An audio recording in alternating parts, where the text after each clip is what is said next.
from the 4th of January 2020, some small changes are being introduced to the instructions and layout of the paper-based listening test. The paper-based test will now be divided into parts 1, 2, 3, 4. This is a new Ielts listening test format test. We will be removing the Part 1 example. We are also removing the page number references.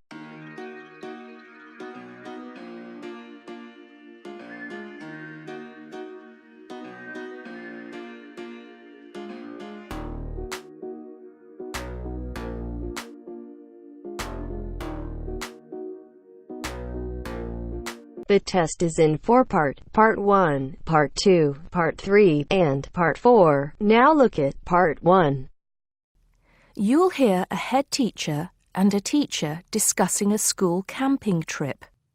First, you have some time to look at questions 1 to 5.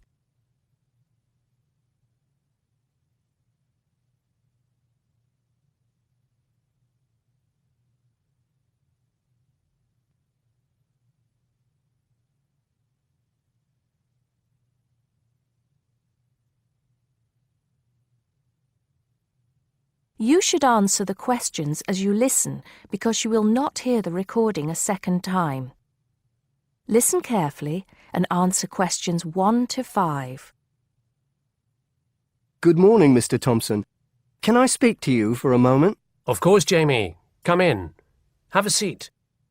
I've just finished looking through the reports for this term. It looks like the pupils are doing very well. Yes, I think they are. It's all going fine. So, Jamie, what's on your mind? Well, I've been thinking about next month's camping trip, the one for Year 10. Yes, we've got it scheduled for the 23rd to the 26th, if I'm not mistaken. Actually, I think it's the 24th to the 27th. Let's just check. Oh, right. Yes, you're right. So... Well, I've been thinking about how we might possibly make this year's event even better than last year's. Not that last year's wasn't great, but... Suggestions for improvement are always welcome, Jamie.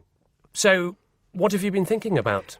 Well, to tell the truth, I wasn't completely happy with the camp we used last year. It was rather small, and I didn't feel that the grounds were particularly well kept. Go on. I did some searching, and I think I found the perfect spot. It's called Shepton Meadows, and... Is that the campsite in the Lake District? No, actually it's just outside Carlisle. It's a huge site, and it's on a lovely lake, Lake Brant, I believe it's called. Half the site is forested, and the rest, the actual camping area, is grassy. For kids that rarely get to see anything more than concrete, it's ideal. And the facilities are amazing. There's a basketball court, a large pool, and a football pitch. There are well-marked trails through the forest for hiking, and the lake is there for swimming and other water sports. I believe there's even a lifeguard service. That sounds like it might suit our purposes perfectly. Did you happen to find out about availability and cost? Yes, as a matter of fact, I did. I called them yesterday evening, and there are plenty of spots available. And because we're a non-profit organisation, they said they would give me a reduction in the price. If I remember correctly, we paid £5 a head last year.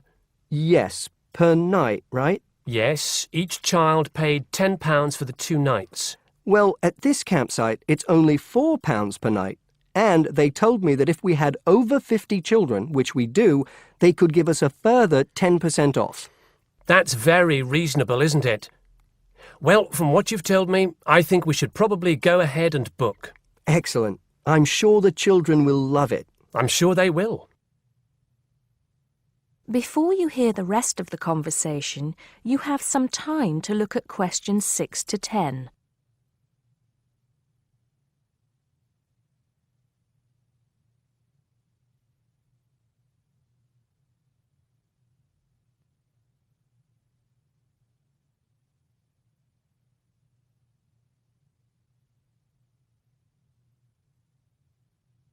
Now listen and answer questions 6 to 10. Now, Jamie, have you given any thought to an itinerary by any chance? As a matter of fact, I have. Wait 1 second. Yes, here it is. I've made a few notes. OK, so, now, these are just ideas, of course. Yes, go on. Let's hear what you've got. Right. We time it so that we arrive at the camp around 7 on Friday evening. It'll still be light then, and we'll have plenty of time to set up camp and get ourselves settled in. At 8, we could have a barbecue, you know, hamburgers and hot dogs, something that's nice and easy to prepare. And that children love. Yes. Then, lights out would be at 9:30, so the children will get a good night's sleep and be up bright and early at 7 on Saturday morning. Breakfast would be at 7:30, an hour's hiking from 8 till 9, and then a couple of hours at the lake. That would take us up to 11. I think that an hour of free time would then be in order. Let them have a chance to explore a bit on their own, you know? Yes, great idea. And then? Let's see, a picnic lunch at 12, and then sports in the afternoon till 4. Another swim until 5, and then supper. After clean-up, around 6:30, we could have a talk-back session, where the children get a chance to discuss their day and anything else they might have on their minds. Then a campfire and sing-along at 8, back to the tents at 9:30, and, well, that takes care of Saturday. Excellent. That would certainly keep them busy. What about Sunday? Sunday, right. As on Saturday, same wake-up and breakfast times, and then I thought we could go on a bit of a day trip. There are some caves about an hour's walk from the camp, which I thought the children might find interesting. We could leave at 8, which would mean we'd get to the caves at 9. They could explore for a couple of hours, and we'd head back at 11. 12 o'clock would see us back at the meadows. An hour's swim, and then lunch at 1. Then we could have organised games in the afternoon until supper at 5. It would take us an hour to clean up our sites and pack up. We'd be on the buses at 6 and all set to head back into the city. Well now, you've certainly put a lot of thought into this, Jamie, and it's paid off. I think it sounds wonderful. I can't think of a thing that needs to be changed. Let's go for it. Brilliant. I'll get the itinerary printed up and put it up on the notice board this afternoon. That is the end of part 1. You now have half a minute to check your answers.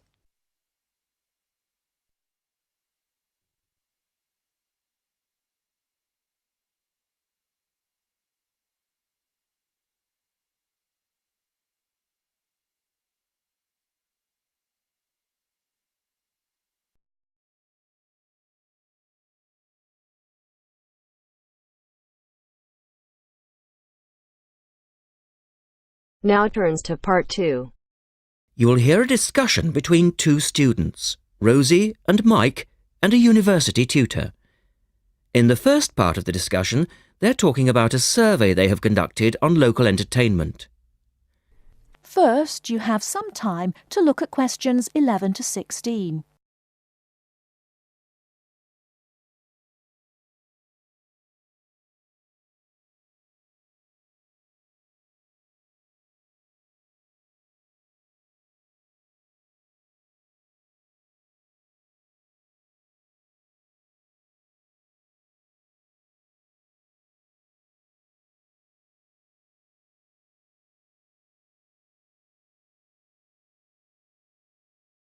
Now, listen carefully and answer questions 11 to 16. Good morning, everyone. Well, I think we can start straight away by getting Rosie and Mike to do their presentation. Would you like to start, Rosie? Yes. Well, we've done a survey on local entertainment.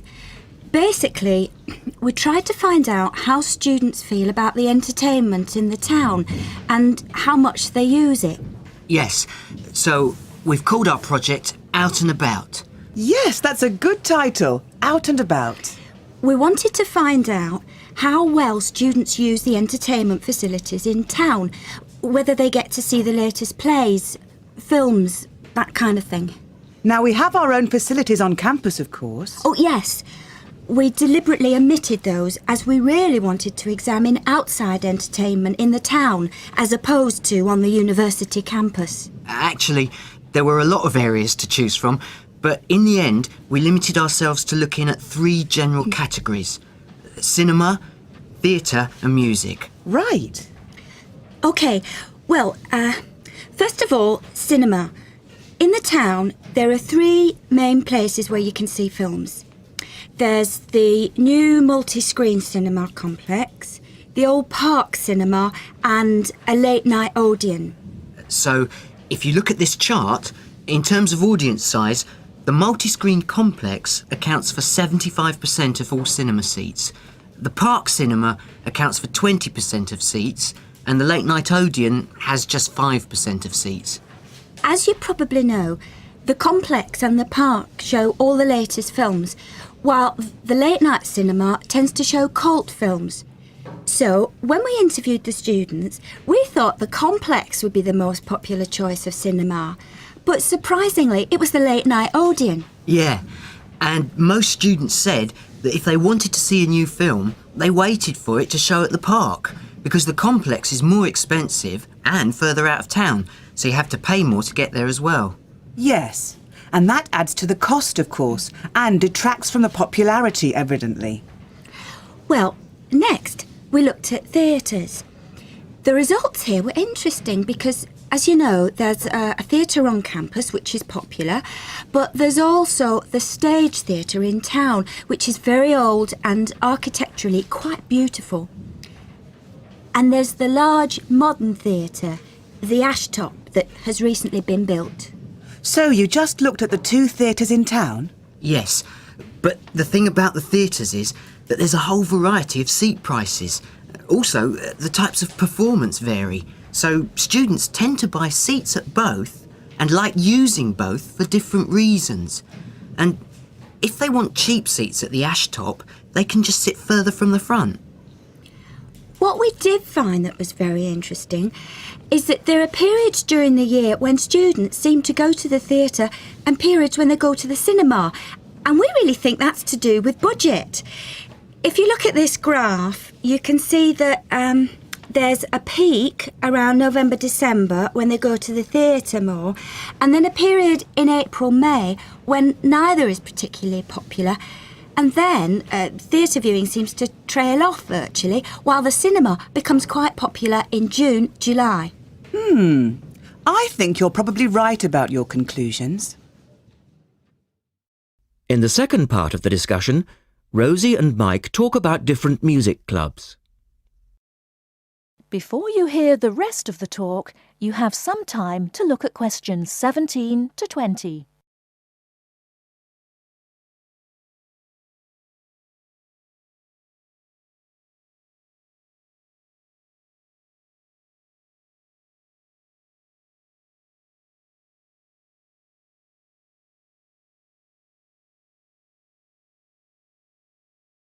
Now listen and answer questions 17 to 20. Well, lastly, we looked at music, and this time we were really investigating the sort of small music clubs that offer things like folk or specialise in local bands. So not musicals as such? That's right. We looked at 3 small music venues and we examined the quality of the entertainment and the venue and gave a ranking for these. A cross, meaning that the quality was poor, a tick, meaning it was okay, and 2 ticks for excellent. First of all, the Blues Club, which obviously specialises in blues music. This was a pretty small place and the seating was minimal, so we didn't give that a very good rating. No, we don't recommend that one, really. Then the Sansu, which plays a lot of South American music. It was a big place, very lively, good performers, so 2 ticks for that one. The Pier Hotel is a folk venue, a good place for local and up-and-coming folk artists to play. Not the best of venues, as it's in a basement and a bit dark, but the quality of the entertainment was reasonable and the lighting was very warm, so we felt it deserved an average rating. Now finally, there's the Bald Rock Cafe, which features big rock bands and is pretty popular with students, and we enjoyed ourselves there as well, so top marks for that one. And then, did you get any information from the students as to which of the clubs they preferred? That is the end of part 2. You now have half a minute to check your answers.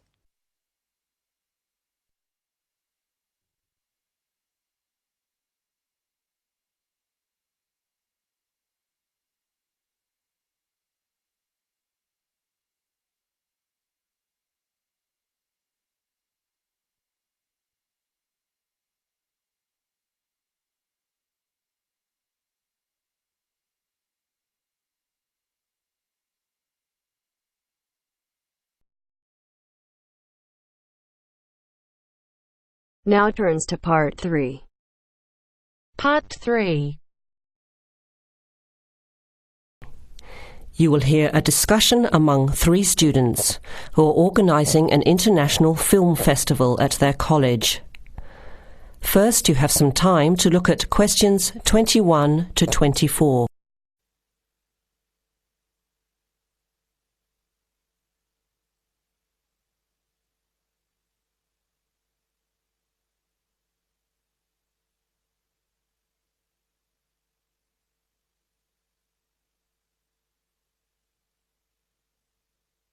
Now listen carefully to the first part of the discussion and answer questions 21 to 24. Thanks for coming to this meeting on such short notice, Anna and Veronica. It looks like we have just become the organising committee for this year's International Film Festival. We've all just met, so perhaps we should start by an introduction with a bit of background from each of us. Okay, I'm Anna. I finished 3 years of a languages degree in Sweden, where I come from. This year I decided to study overseas to get to know a different part of the world. I'm also a big fan of European cinema, especially French and Italian. Those are the languages I majored in along with English. To me, film is a great way to learn about the rest of the world. I was in the film club at my university, so when I saw the notice asking for volunteers, I thought it would be a good way to meet people and get involved in something I really enjoy. Thanks, Anna. My name is Veronica and I come from Italy. I'm doing graduate studies in English literature. I went to some of the films in the festival last year and enjoyed them. I especially liked the video interviews. That was when I decided to get involved. I used to do film reviews for our student newspaper back home. Hi, I'm Chris from Scotland and I'm in 4th year journalism. Cinema is my hobby. Last year I joined the organising committee just like you have now, and somehow this year I've ended up in charge. I'm actually able to use my coordinating work on the festival towards a credit for one of my courses. I have to write up a report on the festival with recommendations, so that's an extra motivation for me. So I hope this is going to be a good experience for us all. OK, where would you like to start? How about a general overview of the festival? I don't really know much about it. Well, the film festival was started by International Student Society 5 years ago and has grown every year. It is held over 4 nights during study break. Wednesday to Saturday. Normally we show 3 films a night. Last year we tried to choose films from different parts of the world that fit together in some way, maybe a similar theme. Or we could feature a type of film like action films or science fiction.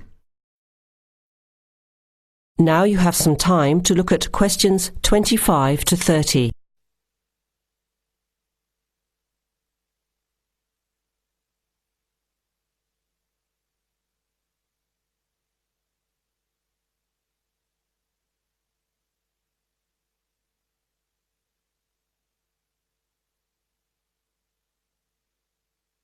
Now listen to the rest of the discussion and answer questions 25 to 30.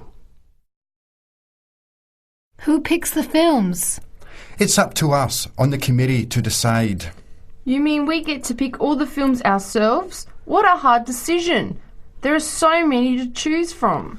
Well, that's the fun part. We have this catalogue of independent distributors. The films are listed by language and have a short summary. We just have to go through it to find a good combination of films that will attract an audience. Veronica mentioned something about interviews. How does that fit in? We set up cameras in the foyer of the theatre and did live interviews before, during intermission and after the screening. Anyone from the audience could come up and talk about the film. The Broadcasting and Journalism School set it up and ran the interviews. They were shown on big screens around the lobby and in the theatre. It went over really well.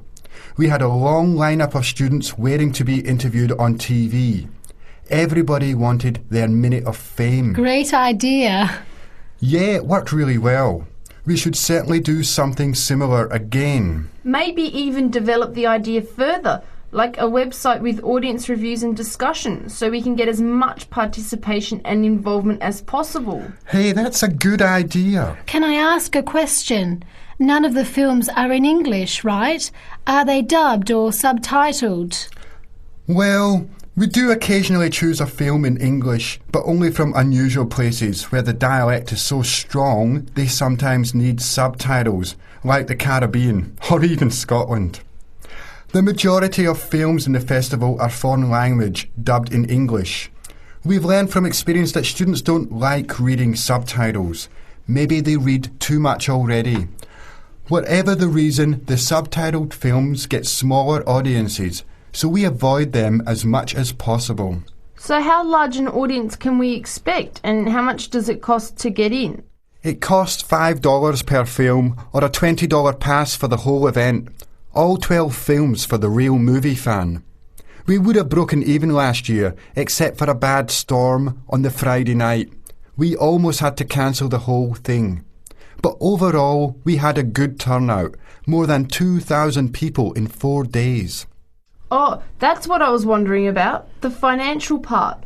Where does the funding come from? What kind of budget do we have? The festival is subsidised by the Student Council. We generate money through advertising and through admission charges. We'll go over the budget in details a little later, but we've got lots of work to do in the meantime. I guess we have to start pretty soon. Well, I think by the 1st of March at the latest. We need to select all the films. Then we have to find some advertisers to sponsor the event. That shouldn't be too hard. We'll just start with last year's list. Our deadline for that should be the middle of March. By the end of March, we need to design the programme. Then we can get posters made up and distributed in April. Like you said, we need some clever promotion, something to generate interest and get people talking. We have 4 months to get ready. It should be enough time. OK, where do we start? Let's start by talking about films, since that is the best part, and see what we come up with. What was the best film you saw last year? That is the end of part 3. You now have half a minute to check your answers.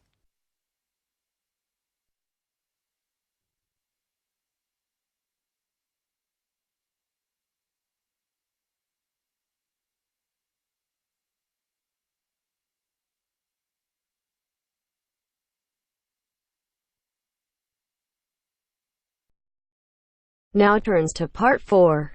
Part 4. You'll hear a teacher talking about several British art galleries. First, you have some time to look at questions 31 to 33.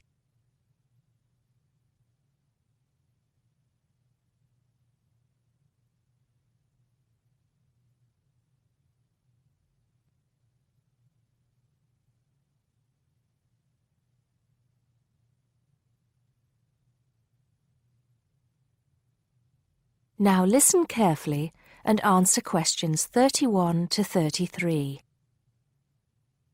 Good afternoon. Welcome to the first class of V100 Art and History. The objectives of the course, as you will have seen if you've taken a look at the syllabus, include familiarizing yourselves with the vocabulary and language of art, learning about the basic elements of art and design, and finally, discussing historical periods as they pertain to art. The course will also give you the opportunity to visit some of the many galleries and museums that Britain has to offer. So, having said that, I'd like to spend the rest of today's class talking about 4 of the more important galleries that we will be visiting in the coming year. As most of you already know, or at least I hope most of you know, there are 4 Tate galleries in all. To begin, I'd like to tell you a little bit about the Tate Modern. Tate Modern is located in a very busy part of London called the South Bank. It's close to 2 world-renowned tourist attractions, St. Paul's Cathedral and Shakespeare's Globe Theatre. Now, interestingly enough, Tate Modern is housed in what was a power station built in several stages between 1947 and 1963. It was closed down in 1981 and reopened as a gallery in the year 2000. Tate Modern consists of 5 levels, with the Tate collection being shown on the 3rd and 5th levels. On level 2, the works of contemporary artists are exhibited, while level 4 is used for holding large temporary exhibitions. Since this museum opened, it has become a popular spot for both Londoners and tourists alike. And believe it or not, it doesn't cost anything to get in to see the collection displays. Before you hear the rest of the talk, you have some time to look at questions 34 to 40.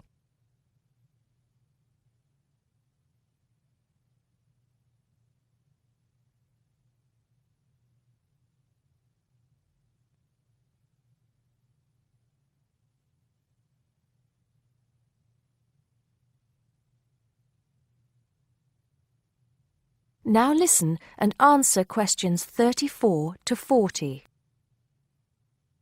Now, the second gallery I'd like to talk about is Tate St. Ives, which is in Cornwall.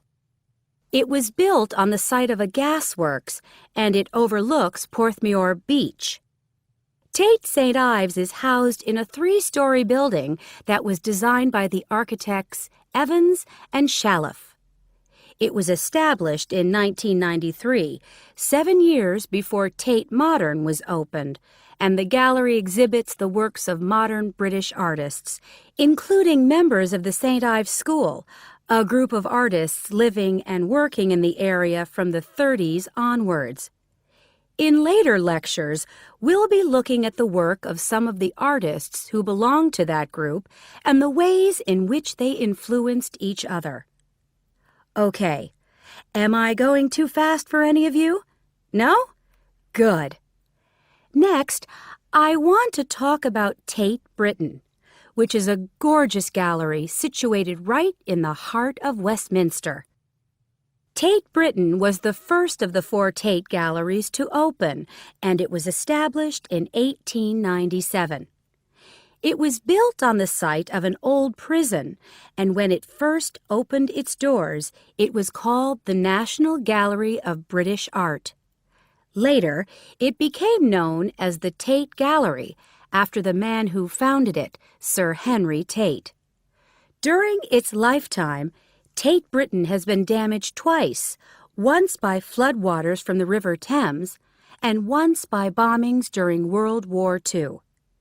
This gallery has an interesting range of exhibitions of historic and modern art from 1500 up to the present day. Now, the last gallery I'd like to tell you about is called Tate Liverpool. It's not hard to figure out where this gallery is located, is it? It was opened in 1988 to exhibit displays from the Tate collection, and it also has a program of temporary exhibitions.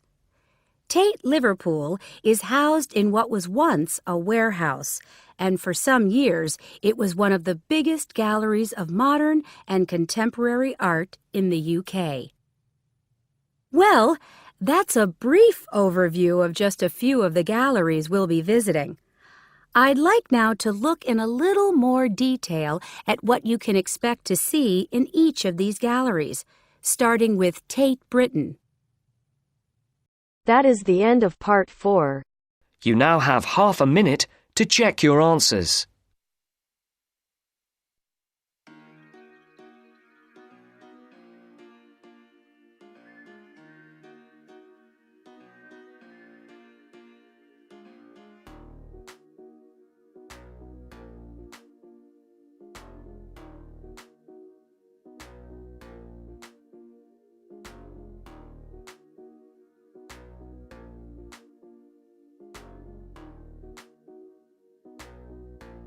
That is the end of the test. You now have 10 minutes to transfer your answers to your Ielts listening answer sheet.